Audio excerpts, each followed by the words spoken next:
Evening, everyone. We're so glad you have joined us for this event in our Visiting Scholars series. And I am so pleased to welcome Dr. Sacoby Wilson from the Maryland Institute for Applied Environmental Health Initiative. He has extensive expertise in environmental health, environmental justice. He's been doing that work for 25 years, and he also has an emphasis on community engaged work. Dr. Wilson, we're so glad to have us with you this evening, and I invite you to share any more comments about your background and role before you begin your talk. Thank you again. Thank you. Yeah, thank you, Dean. Thanks for the invite. I'm really excited to be here. I'm going to share my screen. Make sure I get the top of my slides. So the presentation today will be bending the arc to environmental, climate, and racial justice, the role of community science. Of course, many of you know Dr. King talked about, the bending the arc towards justice, and it takes time to get there, but I think with struggle and with focus, commitment, we can get there. And so tonight in my lecture, I want to dig into a little bit more about environmental justice, talk about climate justice as well, and the role of community science, the role of engaging community members in science to make sure that science gets to action. And so I'm Dr. Sacoby Wilson. I'm director of the Center for Community Engagement, Environmental Justice and Health at the University of Maryland College Park in the School of Public Health. In my center, we really talk about doing science that serves communities. And really just to kind of get this started, get you in the right mindset, we do empowerment science. And I'll come back around to that. Empowerment, I-empowerment, not E-empowerment. One of my community mentors told me, Sacoby, you can't give me power, you can help me connect to the power I already have. Help me to actualize my power. Help me use science so I can build power, grow power, and build my capacity to get change. And then liberation science. What does that mean, liberation science? You never probably heard of it before. I do environmental justice work. I'll talk more about that, but it's about how do we liberate people from toxic trauma? How do we liberate folks from environmental racism? And I'll define that term. So science is about, it's action. The science I do is action oriented. And when you think about, where we are as a country, where we are, with social movements, I want to highlight, the environmental justice movement. The environmental justice movement is a movement where folks are fighting against the differential burden of hazards, locally wanted land uses, landfills, incinerators, chemical plants. You may have heard of recent discussions about highway issues, transportation racism, right? And the fact that highways and byways were built through Black and brown communities. You think about issues of redlining and segregation. And I'll talk about, for example, I'll highlight Richmond as an example of that. And the fact you have the pollution impacts on communities of color, low wealth communities that have been traditionally marginalized, disenfranchised, invisibilized is a word I like to use in this country, right? And you think about, even you look at the COVID-19 with SARS-CoV-2, right? COVID-19 as a pandemic has made visible many populations. Our policies have made invisible, right?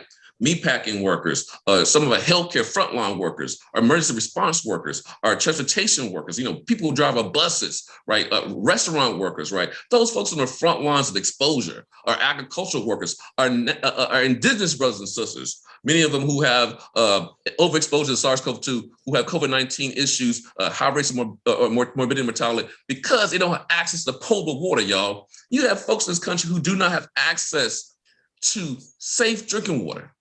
One of the wealthiest countries in the world, but people in the US, reservations, folks who work in migrant camps, are immigrants who are picking fruits and vegetables, right?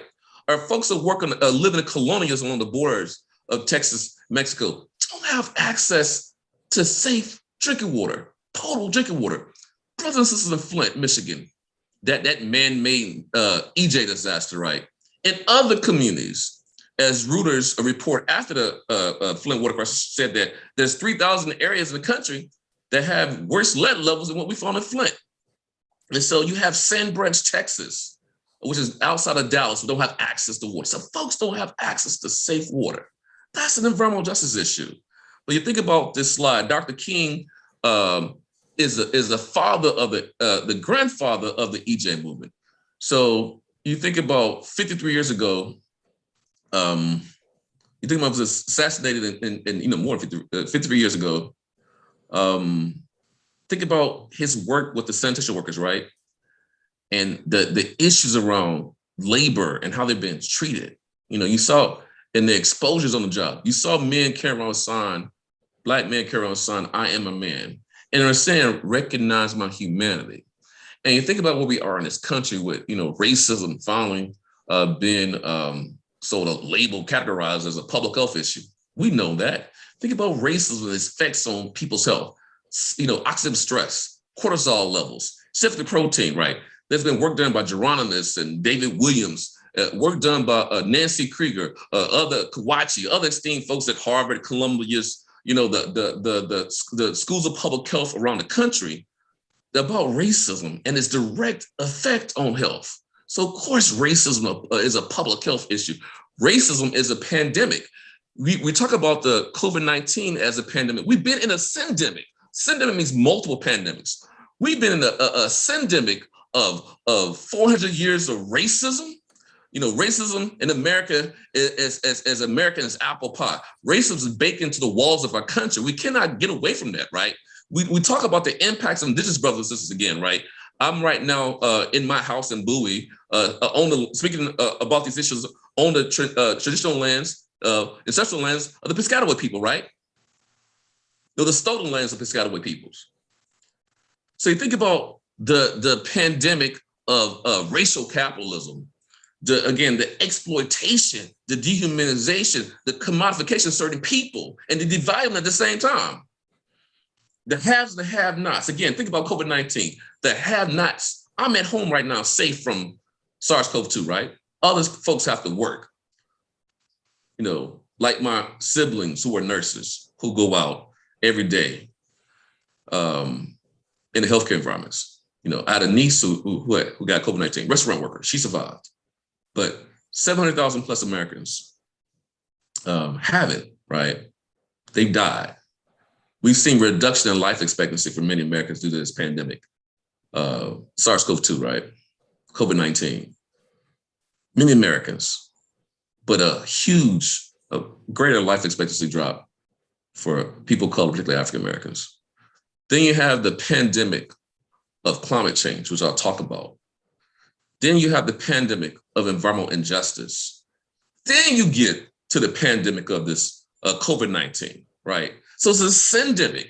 So what do we see people in this syndemic who have been disproportionately impacted? You look at the social terms of health. Now I'll get back to the slide I want to talk about again. I want to get off subject. I tend to be tangential. You think about the fact that people carry around signs that says, "I am a man, recognize me, my humanity." You think about these issues of being criminalized just because your skin color, right?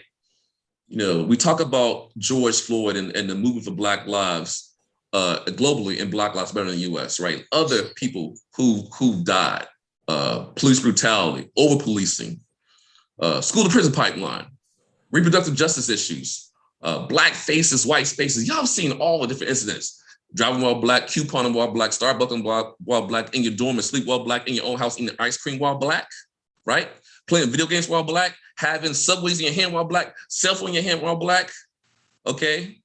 At the park while Black, cutting grass while Black. The criminalization of just because your skin color, or being a Latin brother or sister, right? Or because you speak a different language, or you have a different religion, or you have a different orientation. The othering, the otherizing, the marginalizing, again, the invisibilizing of people. It's all the same system. So when we talk about environmental justice, we're talking about the same stuff, how we not just criminalize individual people, how we criminalize whole communities, and we dump on them. We use them as sacrifice zones, right? I had this term, I'm getting too far ahead of myself with my slides. I'll wait, let's talk about another term, but that's important to think about. So that how we dump on people and use them to host hazards.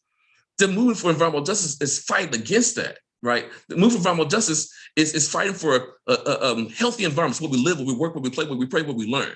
Environmental justice is proximal, it's everyday, it's pocketbook, y'all. So how we make sure people have basic needs, basic amenities, right?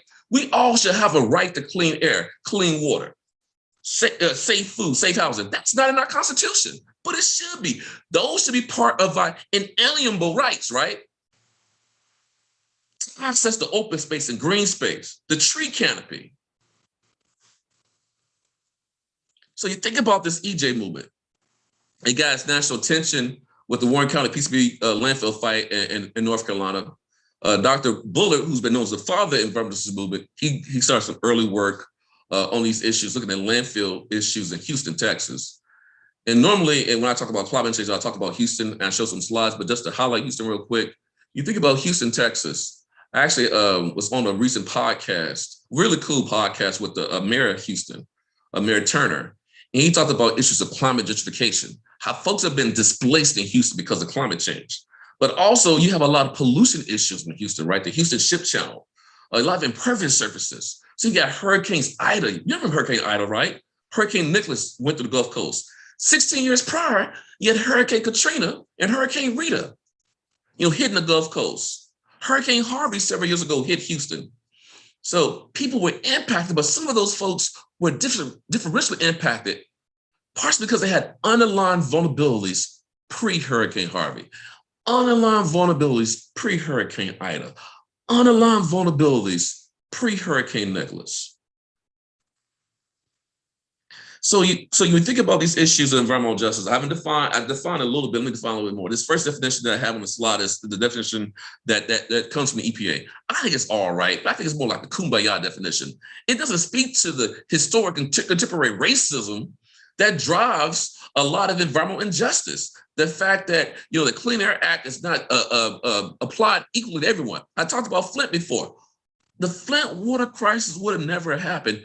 All they had to do was comply with the lead and copper rule of the Safe Drinking Water Act. That's all they had to do, right? So the second definition, your first definition, equal enforcement, laws, regulations. Yes, that's the goal. It's aspirational, but the reality is that's not happening now. It hasn't happened, right? The second definition gets to it really for those of you who are in health fields, health affairs, allied health. This is a social determinants of health definition. Environmental justice is served when people realize the highest potential experience the isms. So think about decent pay and safe jobs, right? Unjust jobs to just jobs. Quality schools, unjust schools to just schools. Quality recreation, unjust recreation. People live in recreation. Some people live in recreational deserts to just recreation. Undecent housing, unjust housing to just housing.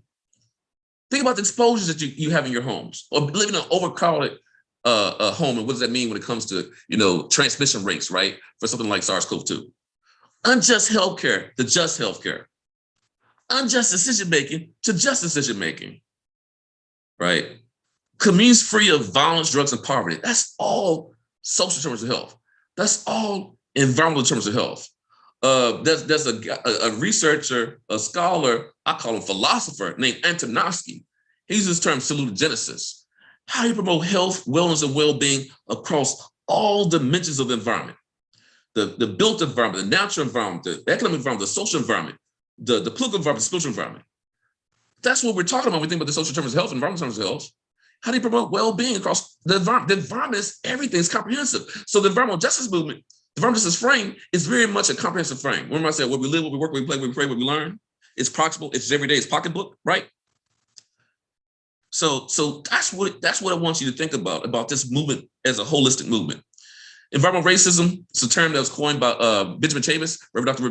Benjamin Chavis, in that same fight you saw in Warren County. He was one of the pastors and ministers out there fighting. The EJ movement takes a lot for the civil rights movement, this history, this movement of protest, of faith and multiple faiths. It's a movement of diverse peoples coming together. I mean, this month is the 30th anniversary of the first National People of Color Environmental Leadership Summit. And at that meeting, they codified the 17 principles of environmental justice, okay? And so those 17 principles talk about human rights, talk about being against nuclear war, occupational justice in those 17 principles, indigenous rights, and water quality, communities speak with their own voice, self-determination was one of the principles 5 and 7. People speak with their own voices, okay? Talks about public health, sustainability, protecting resources for future generations. It's a very holistic movement that brings in conservation and sustainability, but also justice, racial justice, social justice, economic justice. So, excuse me. So you think about this, I'm an environmental scientist, as I said earlier. I think I said it. And I do environmental justice science, right? So you think about, these issues of environmental justice, these communities are overburdened by these hazards, right? And being used as sacrifice zones. What does that mean? Well, you have multiple hazards, so you have disparities in burden. And this whole concept of cumulative impacts, like think about the cumulative impacts of living in a community where it has multiple hazards, right? Folks have been overburdened. And then you have these issues of exposure. So once you're overburdened by these hazards, you have exposure disparities. And exposure to particulate matter or exposure to other pollutants lead to risk disparities, which can lead to the health disparities. And then you think about that. So if you live in a community with EJ issues, right, you could be exposed to multiple chemicals coming from stationary sources or mobile sources. You could be in a household women exposed to biological stresses like mold, mildew, allergens, right, or SARS-CoV-2. You could be dealing with issues of physical stressors like, light pollution, noise pollution, or heat issues, right? You could be also dealing with, other stressors, social stressors like poverty or racism. So think about the burden and how people internalize those things, right? A term, as I mentioned before, is like environmental slavery is a term that I came up with because I think environmental racism is not strong enough of a term to capture what people are experiencing. It's like some communities are used to host these local languages, right? But they internalize the externalities. They internalize the social externalities. They internalize the health externalities, the environmental externalities, the economic externalities, right? I mean, people's bodies are literally used as sinks for pollution. Go back to the concept of criminalization of communities, right? This is whole term in environmental, called critical environmental justice, where we really want to understand how, communities are basically being criminalized, right? And then the carceral space, right? Because the carceral space, you have your body as a carceral space, but your community also can be used as a carceral space too. And what does that mean, right? You think about how we, in some places, how we treat homeless populations. We treat them like they're viruses. We try to push them to the borders of our cities, right?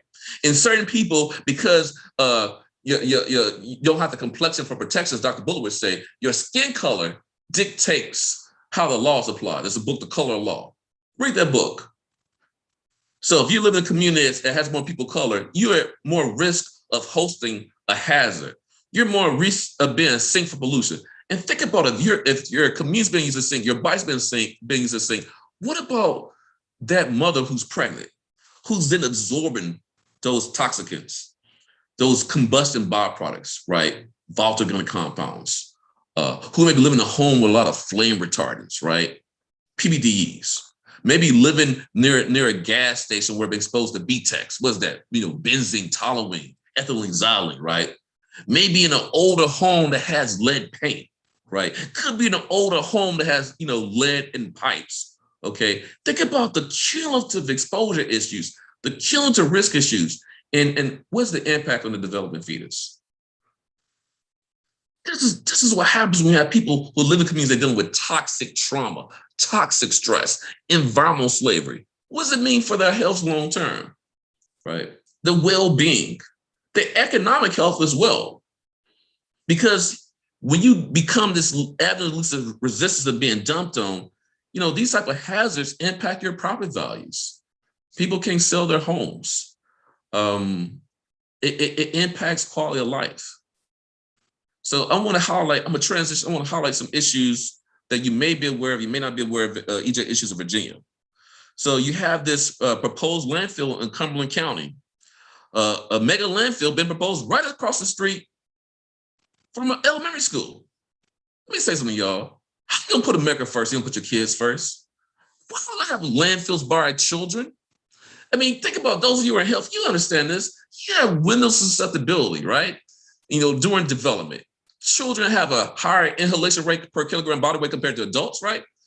They have organ systems still developing. I mean, the whole issue with lead, right? You got that whole blood-brain barrier. And there's other chemicals besides lead. We talk about lead a lot as a neurocognitive, impact, right? It puts a cap on your potential. Instead of having the next Sacoby Wilson, maybe want to have another Sacoby Wilson, or next whoever, right? Next, somebody at the orchestra, the next composer, the next leader of the free world, whoever that is, the next rocket scientist or the next data scientist. You put a cap on that potential when exposed to lead, but also puts a cap on the potential when exposed to other contaminants too.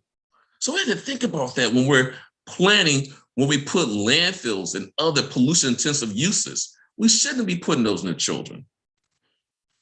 It would accept trash within a 500-mile radius, right? It's a lot of trash, y'all, coming in and being right beside the elementary school. And this is another thing that really gets me, y'all. So we don't care about the dead, we don't care about the living. As you see in the bullets, it's going to also basically build a transportation route over an old cemetery for enslaved Africans. I see that time and time again in the work that I do. So it's a disrespect for the living and it's a disrespect for the dead. And you see this happening time and time again in communities of color, Black communities, Asian communities, Latino communities, Hispanic communities, our indigenous communities with pipelines, for example. Now you would say, hey, what's wrong with the Wegmans? It's the cumulative impacts, folks. You already have a landfill. This is Brown Grove community, a concrete plant, an airport. You got traffic on I-95 and other development. Then you go build this other development, which may be a good asset in some ways, but think about a Wegmans, what's part of the problem? You have to probably knock down some trees, so you're losing the natural lungs that you need to deal with carbon dioxide and greenhouse gas emissions, right? You also are going to create impervious surfaces, what leads to what? Runoff. They may already have a runoff issue. So with climate change, you're gonna have more episodic rain events, means you're gonna have more runoff. So you're gonna have that runoff into people's yards, the chemicals they're gonna be exposed to. So it creates, again, toxic conditions when you have too much developed areas that are overdeveloped, right? And again, in this case, we're gonna get rid of your graves. Again, we don't care about your living. And I just remind you, we don't care about your dead. This is, again, what you see over and over again in these historic communities, historic Black communities, particularly in the South. So you have another landfill issue.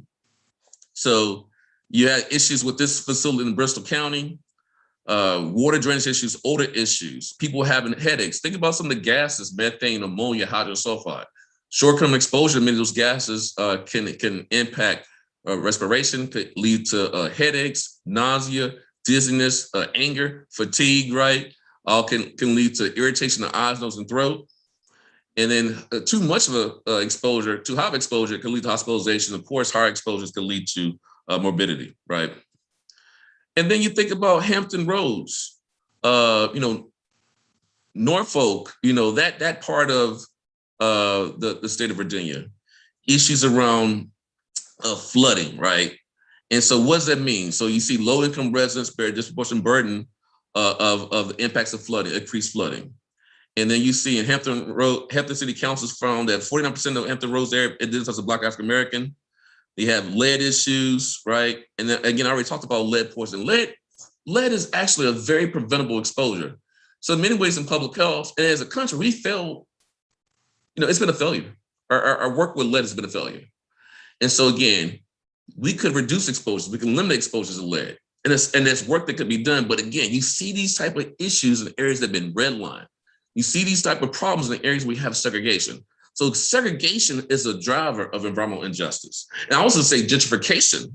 So segregation is what? Exclusionary zoning, planning, development, right? Gentrification is expulsive zoning, planning, development, but both are drivers of environmental injustice. And then heat issues, right? Heat waves, y'all, are hell for the poor and the elderly.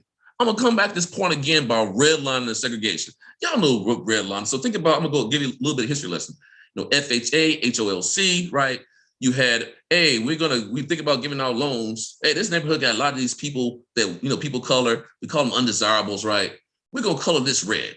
And they're not gonna get any loans. It's gonna low rate of loans to that population and no services. You see disinvestment, divestment, right?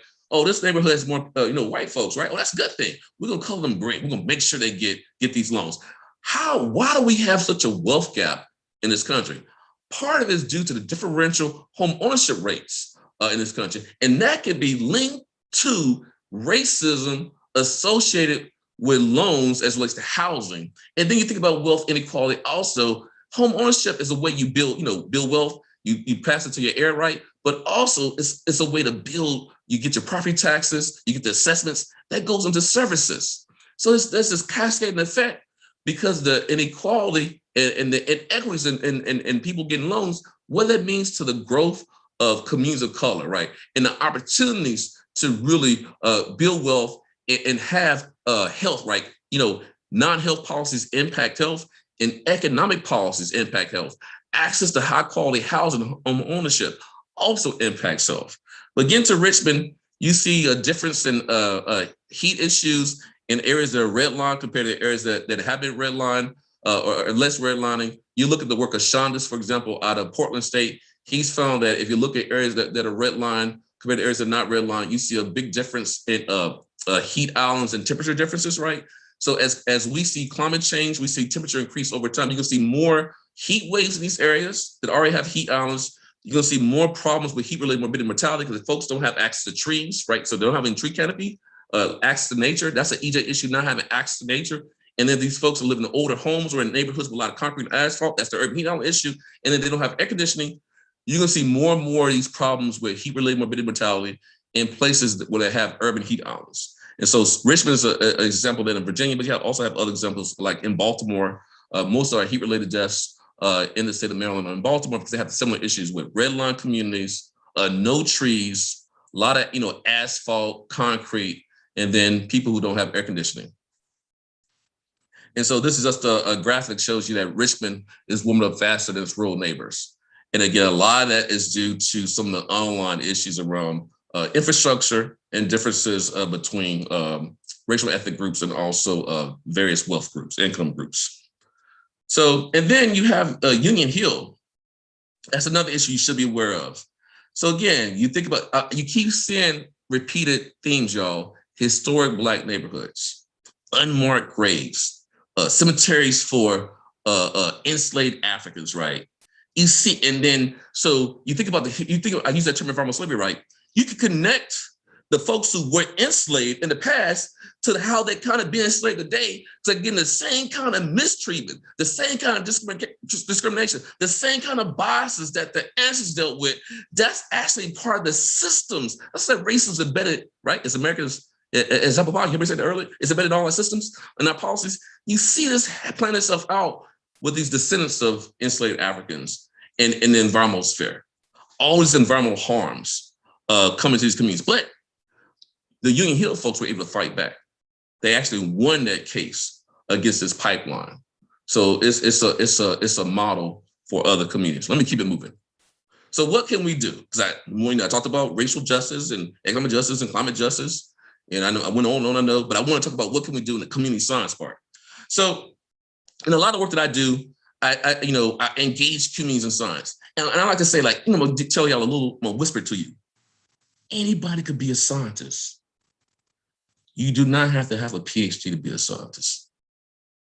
There's something in the US about our research industrial complex and even in our ivory tower.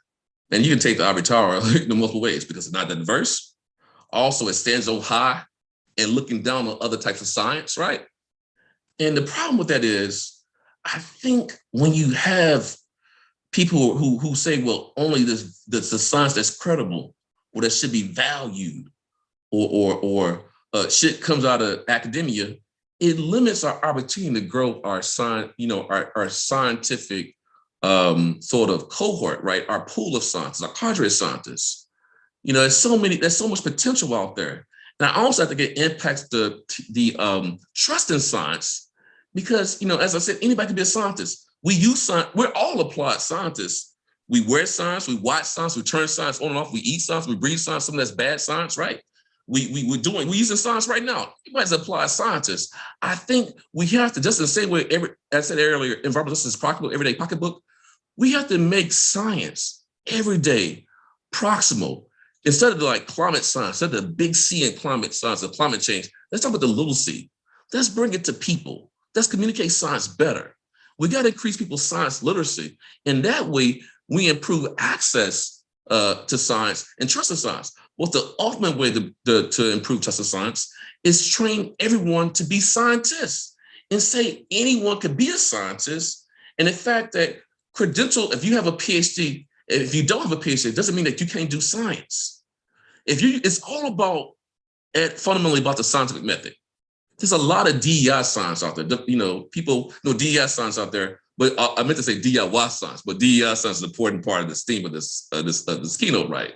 But DIY science, people doing their own science out of their garages. Think about the folks that developed the first computer, right? And they said, well, you got to go to college and have a degree in computer science. Well, we wouldn't be here having this conversation, I think, right? So the innovation technology, so everyone hasn't been credentialed. So I think this credential versus non-credential thing, I think is part of the problem. Also, I want to uplift community science. I want to uplift those contextual experts, folks who live with these issues every day.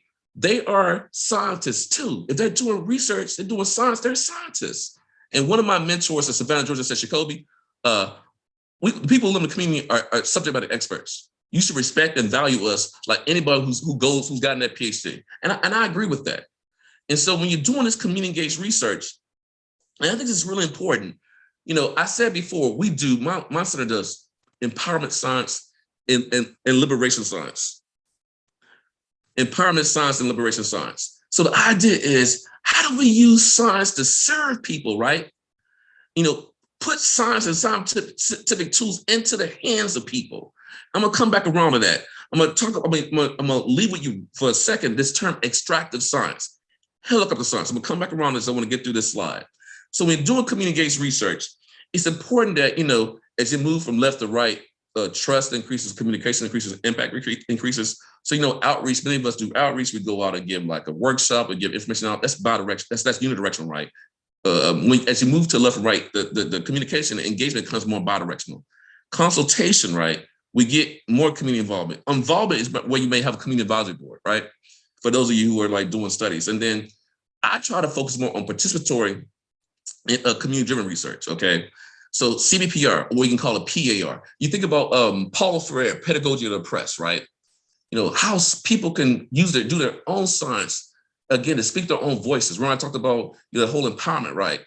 And then speak their own voices through science. But you think about partnerships with communities, and I do a lot of work doing community university partnerships. It's important that those really great partnerships are founded on great relationships. So what are the features of great relationships, right? Think about your relationships, your friends, your family, your loved ones, your colleagues, right? You have that communication, good communication. You have a good transparency. You have trust. You have some Aretha Franklin, right? Those things are important. You have to have that respect. And those are the foundations of good relationships, which again, create the foundations of good partnerships. And so a lot of my work, I use a community-based material research framework. The community is engaged in all stages of the research process. Okay, so develop the questions. Because if the community comes with the questions, you can have a study design that actually can answer these questions. Then you can actually do research that's going to be more informative and more relevant to that community that can actually solve problems. So study design, right? Development of methodology, and working with co-creation of that, right? Co-production, helping with data collection, maybe analysis in some cases, helping with dissemination, and then translating that work to action. So local community knowledge is valuable, right? We share power and control. People are not subjects. It's really bugs, but we call folks subjects, right? People are not subjects. That's again this invisibilizing.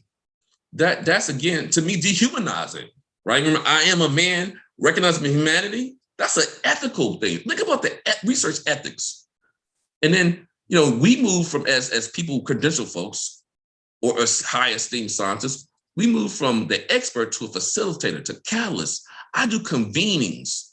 I bring people together. I translate.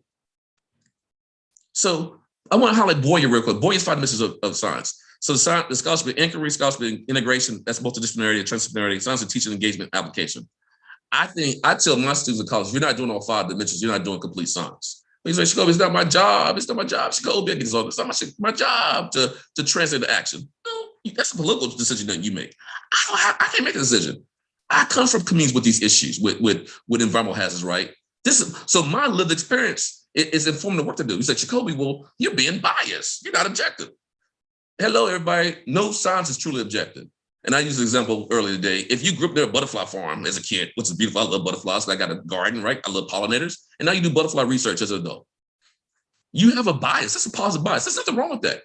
being transparent about your lens, and actually valuing from a DEI perspective, valuing folks who come from these contexts, folks who come from Hampton Roads, the folks who come from the historic communities, folks who are coming from the Appalachia, rural Appalachia in Virginia, and having them get training, is I can go back, because the reason why they're getting these degrees, y'all, they want to go back to communities and be an agent of change. So as part of DEI and science and the justice part, we should be creating environments to take that passion, take that energy, right? Giving them the tools and the skills so they can actually go back and help solve the problems, do science that serves, right? I talk about extractive science before, healthcare science. We have too much science that's about extraction, not about action. Too much science that's been done is about what's wrong with you instead of what's right with you, right? Too much science is passive, okay? Too much science is like, what's going on with your genes, your Levi genes, your Jordache genes, y'all get the Lee genes. Talk about science that gets at social determinants and macro, social, meso level. Do science that cleans the air, cleans the water, give access to safe food, right? Do science that provides basic needs. Do science, community-based participatory services that you're serving those who are vulnerable, who are overburdened, who have these hazards, right? And then work together with community scientists. Uplift cultural community knowledge systems. I have general knowledge, but folks who live in communities have what we call, in Bayesian terms, specificatory knowledge. I hate saying that word, okay? But y'all get what I'm saying. You need both knowledge bases to solve the problems. So we should stop this, sort of superiority complex when it comes to whose knowledge counts. Who says the community folks' knowledge don't count? Who says the method that used is not the most valid method? Who am I to say that when I don't live in that context? And a lot of science that's being done is actually not even solving the problem because it ends up being extracted. I call it pain picking science. If you are studying people's pain, right, who are suffering from environmental justice toxic trauma, I think you're part of the problem. Well, you say, Dr. Wilson, what about this? And come out, you got to publish a parish. We got to change that system, y'all. DEI and the science, we have to make sure it's actually impact. We just can't be doing, looking at people like it's a safari. That is not cool. That's extractive. That's macabre. Okay, that's colonial. We have to decolonize science. And this is the work I think is important, particularly when you're working on EJ issues. Got to decolonize science. You got to make sure those voices, remember I said 17 principles of environmental justice, people speak with their own voice. Help community members speak with their own voice through science. Get scientific tools into their hands. So think about the two hands of engagement: issues, impacts, opportunities, benefits, and partnerships.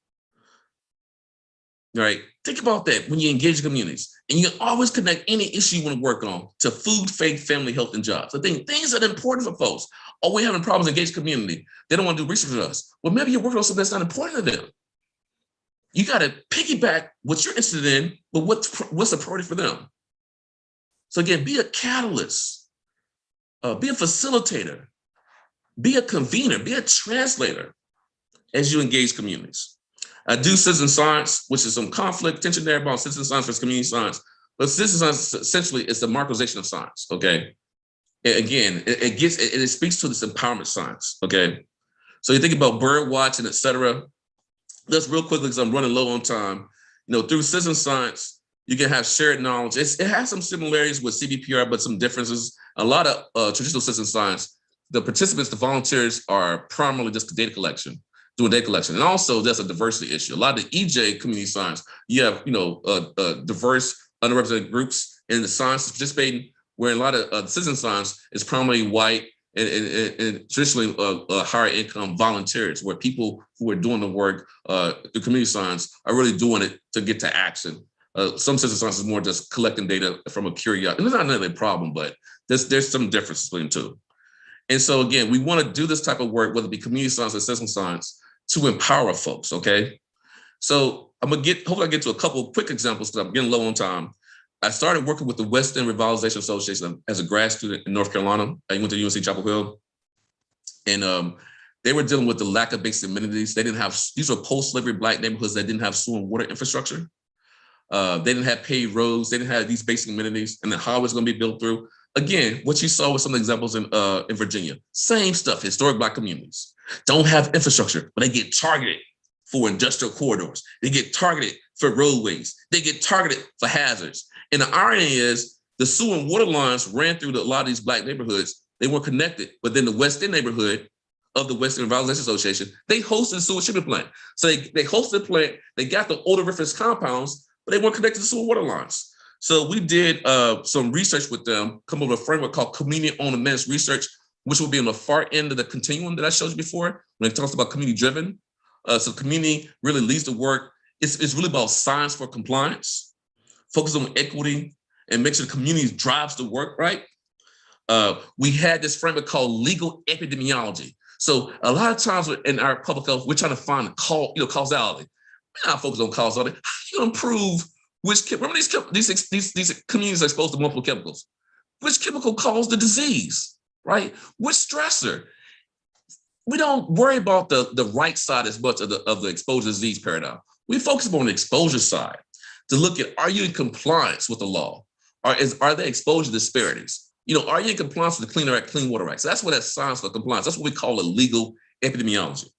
And so we found how levels of fecal indicators above maximum contaminant levels when it came to the well water, right? Some of their septic waste was contaminating the well waters. The septic systems were breaking down. So we were able to use this information to delay the highway, right? We're able to use this information and get people first time, get their roads paved, y'all, basic amenities. Give people first time installation of sewer and water infrastructure, okay?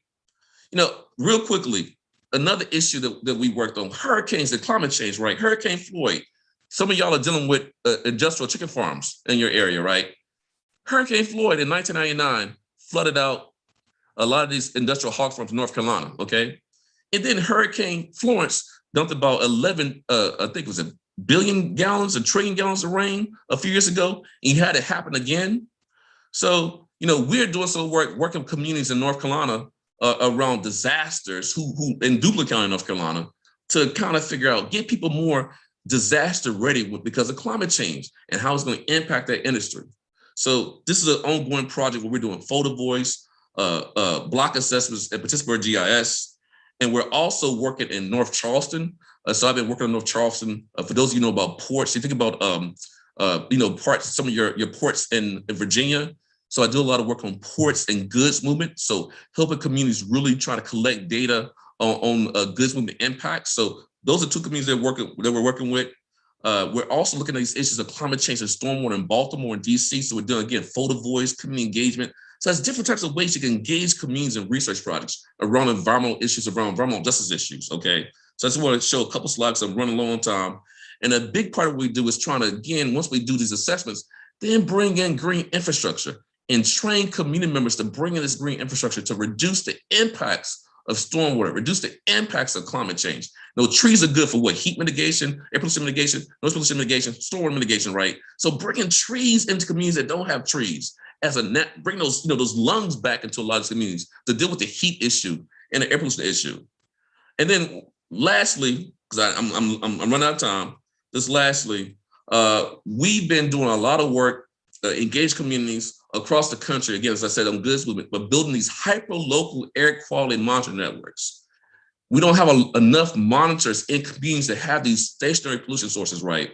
Or these mobile pollution sources, as I showed real quickly, buses and big trucks, okay? And so things like particulate matter, which can get in and mess with your lung sacs, your alveoli, and cause asthma attacks, and cause diabetes, elevate your heart, blood pressure, cause heart disease, cause cancer, right? Increased birth defects, infant mortality, and low birth weights, right? Babies. It also can lead to premature mortality and reduced life expectancy. That's just one combustion byproduct. So we're doing monitoring in areas like Cheverly, Maryland, which is in Prince George's County, to working with communities to build these monitoring networks that can measure pollution from traffic, from truck traffic in warehouses, other sources, right? We have we're expanding that network across Prince George's County, again, taking a community science framework. We are working in Uniontown, Alabama, and let's mention Uniontown real quickly. Uniontown's community near Selma, they have a landfill. Guess what the landfill is built, y'all? On top of a cemetery of enslaved people. Okay, you can see some of the graves, right? When you flush their toilet, your waste goes to a sewage treatment plant. When they flush that toilet, their waste goes to a containment pond. So what you see being sprayed is human waste. So we've been working in Uniontown for about 2 years. Again, doing community engagement, trying to bring science to the people, right? Working with Black Belt Citizens for Justice, BBC. And so they had this landfill, they had catfish factory. Again, these environmental hazards that are being stacked in these communities. This community's per capita income is about $12,000 per year. Okay. So I know my time is up. I just want to close out and say, if we're going to bend that arc towards environmental, climate, and economic justice, right, community science is a key. But what's important is we got to work with communities. We got to make sure that we're doing empowerment science. We got to make sure that we're doing liberation science, y'all. We got to make sure we're putting science in the hands of the people and doing science that builds power, doing science that solves problems, and doing science that really helps us get to the human rights that I talked before. We have the human right to air, clean water. That's what we need to see more of. And we need to see that as it relates to climate change. We need to see that as it relates to dealing with the syndemic. We got to engage community members who are most impacted, those on the front line of the fence line. Remember I said principles 5 and 7 of the 17 principles of environmental justice. Communities speak with their own voice. So doing science to help communities speak with their own voices. Thank you. Thank you so much, Dr. Wilson. The charge that you have given us, backed up by examples and validated evidence, is really motivating. So thank you. Many of you have joined since we started, so I want to make sure that I introduce myself to you. I am Sharon Lovell. I am Dean of the College of Health and Behavioral Studies, and it is the honor of my colleagues and me to host you as a visiting scholar, Dr. Wilson. We have several questions from the chat, and I'm going to begin to ask you those now, and would encourage any in the audience who have additional questions to feel free to type those into the chat. We are capturing those. So the first question is one that's a combination from a couple of students. They noted that you've presented a lot of information and it can seem overwhelming to students who are preparing for their careers. So what are some first steps our students can take when they graduate, whether it's in a job that's public service or some other area of employment? And one student particularly was concerned about her role or his role or their role in a public health setting where they are providing care to patients. Oh yeah, great question. So I think for those of you who are going to be moving into professions, I think there's professional associations where they're doing engagement and working with communities. The American Public Health Association comes to mind. We have an environment section where we actually host a lot of meetings with communities that have these issues. We also, Union Concerned Scientists is doing some work with communities. American Geophysical Union is doing work with communities. So you have professional associations that are actually integrating some of these principles that we're talking about. So that's a place to start. And for those of you who are still as students, a lot of these associations, the student membership rate is really cheap. It's really low. And there's also opportunity to get mentoring as you transition to your workforce. And that's a place to start. For those of you who want to do community engagement, you can join an organization like Community Campus Partnerships for Health, CCPH. So it has a lot of resources. I was on the board of CCPH for a number of years. If you're interested in citizen science, you can join the Citizen Science Association. I'm currently on the board of the Citizen Science Association. So I really look to the associations as a place to start. If you think about locally, if you want to volunteer and do things, think about engaging with local nonprofits who are justice focused nonprofits. That's one thing to do. United Way, Boys Girls, Boys Club, Girls Club. Those clubs. That could be a place to look. I think on the climate justice side, for example, the NAACP, what does it have to do with climate change? They actually have a national climate change and climate justice, environmental justice program. So you can look at your local NAACP chapter. And then I think Healthcare Without Borders, and then also Physicians for Social Responsibility. Those are also entities that you can engage as well. And then for those of you talking about your patient population, I think what you want to really bring in is a population health focus to your work.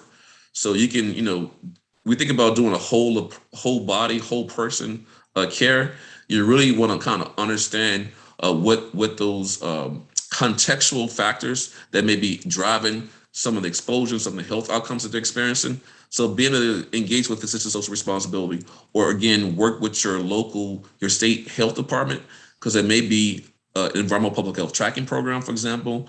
And in the state of Maryland, we have that program where we can kind of track environmental exposures and you can track health outcomes. And so that could be a database you can tap into to kind of map what's happening with my patients, why we keep seeing these issues. Those type of databases and resources can really be informative as you try to bring in additional sort of the environmental terms of social terms of health into your practice. That's very helpful information. A faculty member asks, what are some strategies for integrating environmental health and community health issues into internships for health professions students? Oh, great question. Yeah, it's really, thank you for that question.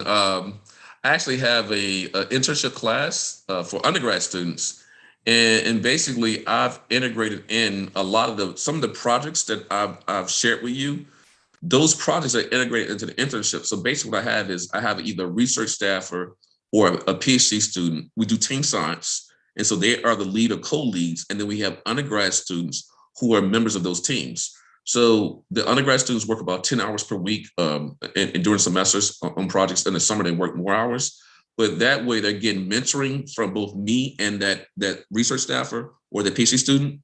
You have a community partner in some of the projects, so you have community input as well. So we really built a system over the last 10 years where community is integrated into the projects. You have good leadership and mentoring and support infrastructure for the students. And then we're making sure that you're actually working on, you're actually doing science. You're just not doing busy work.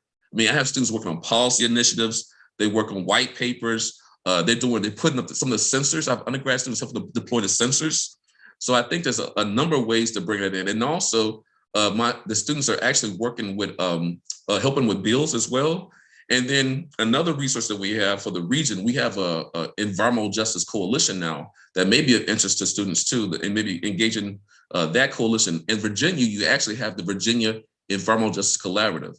That collaborative is made of 40 different organizations. So that's another way I would say engage with the collaborative to bring environmental justice and health into your curriculum too. And can you think of ways to bring that into internships that are healthcare focused, where we're sending students out into care settings?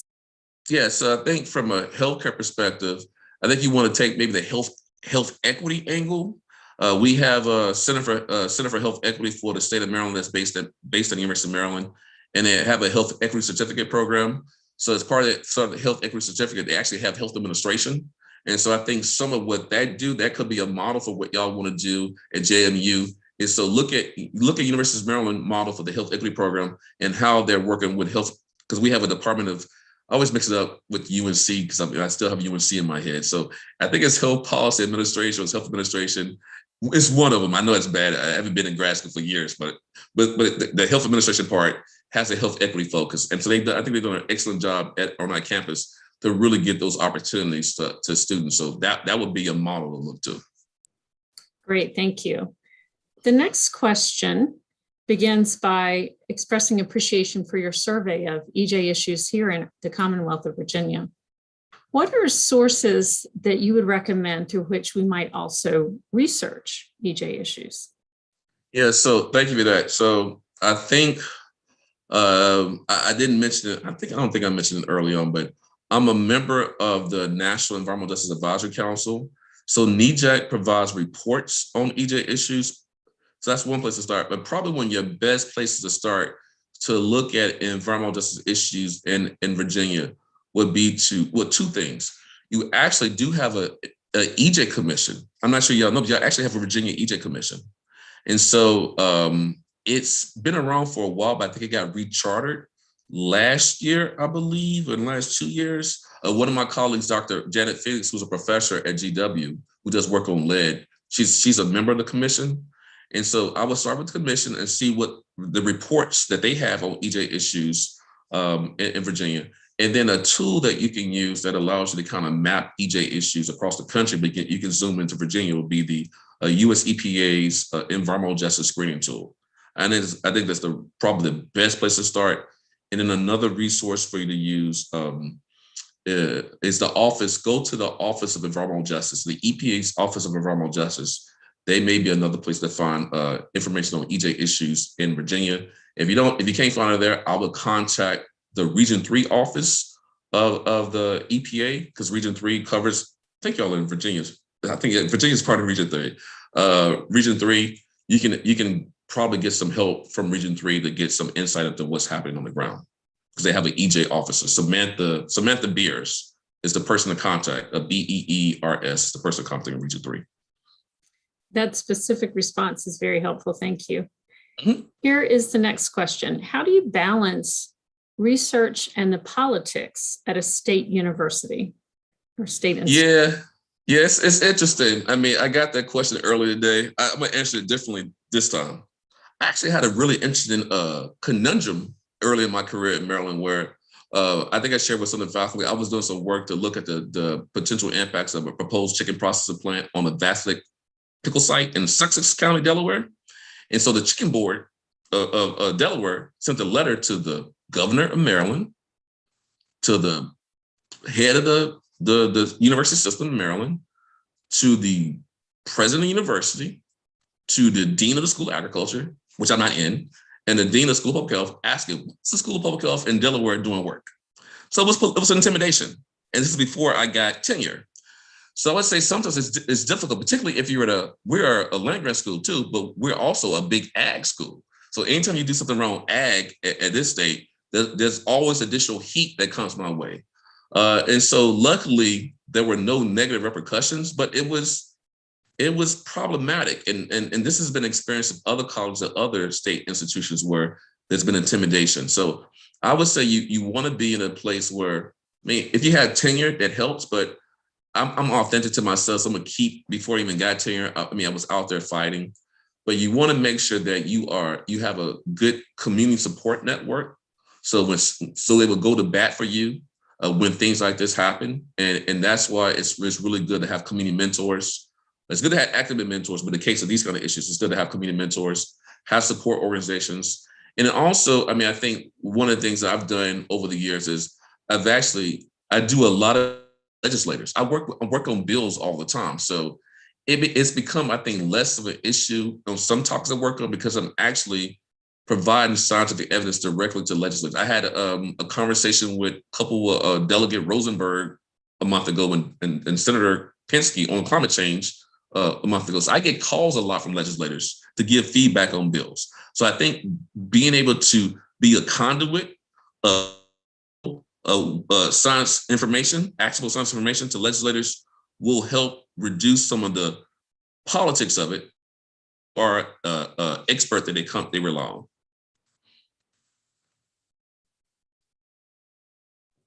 All right. The next question is, how do we lean into everyone can be a scientist while also combating the dangerous rhetoric against science that has been rigorously tested and validated? Yeah, it's interesting. I mean, I was this whole information with Facebook and disinformation, misinformation, campaigns and how it's being used. I think that's going a long way to erode trust in science. But also the reason why I say everybody can be a scientist. Let's look at, for example, within the African American community, why does some distrust in the vaccine? So the vaccine hesitancy, some of that relates to Tuskegee, even though people are not clear on Tuskegee and what all the facts, right? Oh, they gave people syphilis. That's not actually what happened, right? So it's like they know something's wrong that happened, but they don't know exactly what was, the ethical problems with Tuskegee, right? But that's part of it too. You look for those in the health field, and this is, I think y'all know this in Virginia. Y'all can correct me if you go on Google. Wasn't the first heart transplant where one of the first successful heart transplants in Virginia was a African American male, was in an accident, his family getting permission, and they did it. They took his heart, right? I don't know the full, but yeah, I see the dean shaking her head. So think about that type of Henrietta Lacks was in Dundalk, Maryland. The whole HeLa cells, right? Think about these examples of medical exploitation, right? Too. So that you got to deal with that baggage and that history and some of the unethical practices. And so that's eroded the trust in science. And so I think by having more of a focus on STEM and starting early and engaging people in science literacy, right?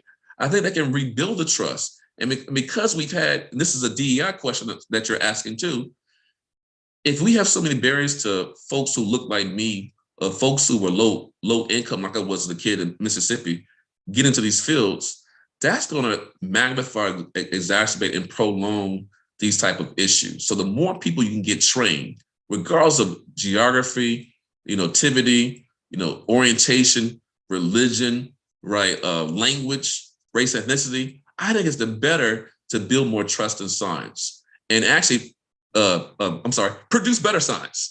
Okay, so I'll stop there.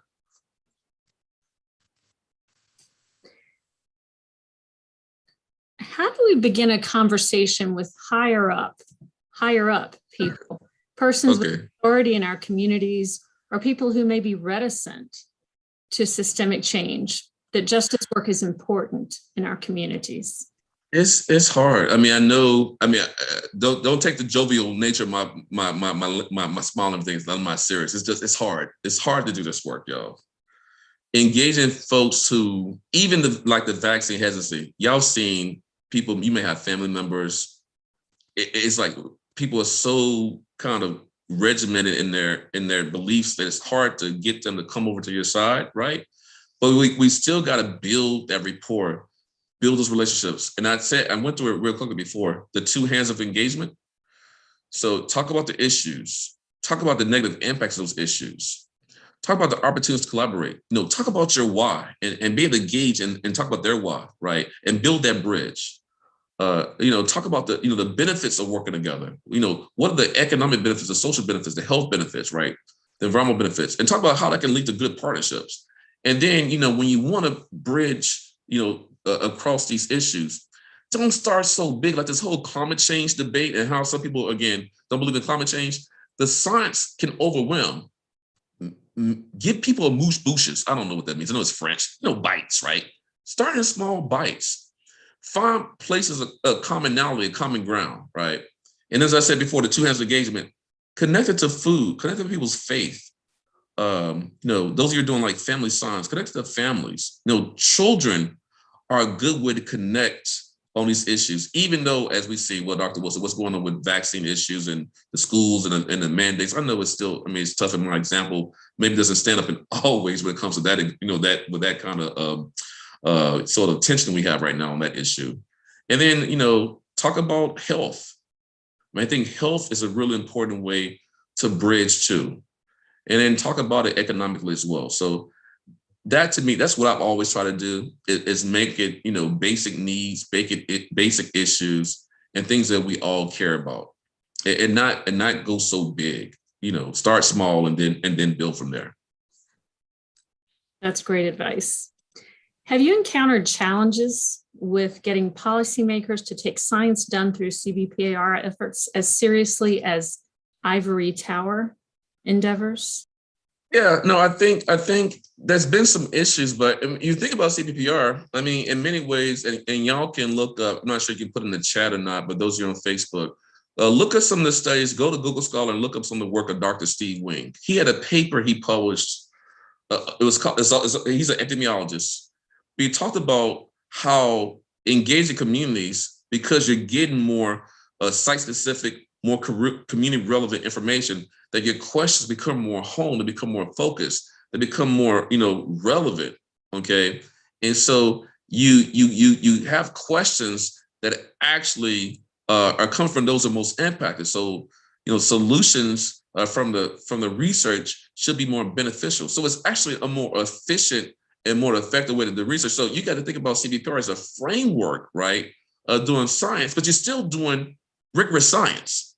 Engaged communities doesn't mean you're not going to do rigorous science. I believe the science is more rigorous and more relevant because you engage communities. And so you can think about doing mixed methods of work with community members. I use something called photo voice. We train community members to do photo voice all the time. It's a qualitative method, right? It's like photos and focus groups, right? Now I have an app-based version of photo voice, but people can actually go out on their blocks and actually collect data. And it was informed by community members, like on sidewalks, on crosswalks. Do they have liquor stores? Do they have pawn shops? Do they have grocery stores? Do they have trees? and you can geolocate and map all that data. That's giving you very spatially resolved data that can be used for decision making around zoning. So I don't think CBPR, it makes the science worse. I think the ivory tower part, and the way I interpreted that is, if you have science being done where it's not engaging communities, how do you know that your research questions are the right questions? How do you know you're using the right methods if you're not engaging communities, right? How are you ground truthing, right? I'll use that word. It's probably a more succinct way of saying what I'm trying to say. How do you ground truth? Working with communities is also a way to ground truth, okay? And have you encountered any challenges as you communicate that to policymakers? Yeah, it's sometimes, the state of Maryland, there's some really good policymakers who listen, and some folks, they will question everything that you say. I mean, there's been a lot of discussions, for example, in the Eastern Shore of Maryland, we have a lot of chicken farms. Oh my God, trying to go in there and talk about, the research that's out there on industrial animal operations and why they need to change zoning. Man, they will find everything, the zoning, like these zoning boards kill me, right? Any reason to say, be dismissive. Even when in Prince George's County, I was a special witness to provide testimony about a concrete plant getting a special exception, right? And they said, oh, Dr. Wilson, you're environmental scientist, you're an environmental justice expert.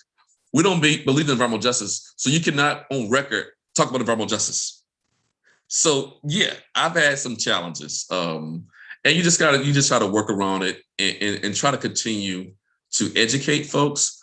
So I always like to say that no politician goes to politician school. Sorry, politicians, if y'all own this call. So the idea is you gotta educate them, raise their awareness, and raise their critical environmental health literacy, so they can be more aware of all these issues too. So a lot of education. So I do a lot of briefings with policymakers, both at the state level, local level, and also I talk to staffers on different committees, also the federal government too. Excellent. All right, I have one final question that was submitted through the chat. Mm-hmm. It's prefaced by a question. Okay. Passion and enthusiasm is admirable. How do you stay committed and enthusiastic considering the current state of our society? Yeah, it's hard. I mean, I think it's like if I go to the room, this is not literally, but like I may cry about everything, but I don't. But I kind of have to. I mean, for me, to whom much is given, much is expected, right? So for me to be where I am, there's a lot of people who died and bled for me to be here. And so part of this, it may be a weird way to answer the question, but I'll just say, like, one part of this answer is when I did my PhD defense, and this is on record, I thank Thurgood Marshall, Marcus Garvey, Malcolm X, Martin Luther King, Sojourner Truth, because a lot of people died for me to literally be at the opportunity to get that PhD. So that's part of it. And also, I know my why. I know my mission in life. And so even with all the trials and tribulations of what I've gone through individually, as a researcher and dealing with racism stuff in academia, et cetera, and then the trials and tribulations I deal with, work with communities, I think I've had a lot of impact as a scholar. We've gotten people's roads paved. I didn't get to the slides, but we shut down an incinerator in Charleston. We helped to change zoning. We help people help with brownfield redevelopment. We help a community get mitigation dollars to mitigate the impact of an intermodal facility, right? We are having huge impact. So that's part of the reason why I say motivated. And also, I'm a 1 foot in, 1 foot out person. I'm a hustler for change for the people, right? I do science for the people, right? So that's that. And I get my emotional nutrition, my emotional nourishment, my reinvigoration from working with communities. So they're the reason why I'm able to continue to be passionate and be focused and be committed, because they are still in the fight. And I live in Bowie. I don't have any EJ issues. So who am I to complain about a little bit of extra effort? Okay. So thank you for that question. Absolutely. Thank you for answering these questions, Dr. Wilson. And thank you for not only communicating the importance of environmental justice and the things that we can all do, but inspiring us to believe in the importance of them because of the history, because of our need to protect and work alongside with our fellow community members. We really appreciate all the time you've spent with us today. And thank you for these inspiring words this evening. We will be better for your visit with us. Thank you. Thanks for the opportunity. And thank you all for participating in this talk tonight. Good night.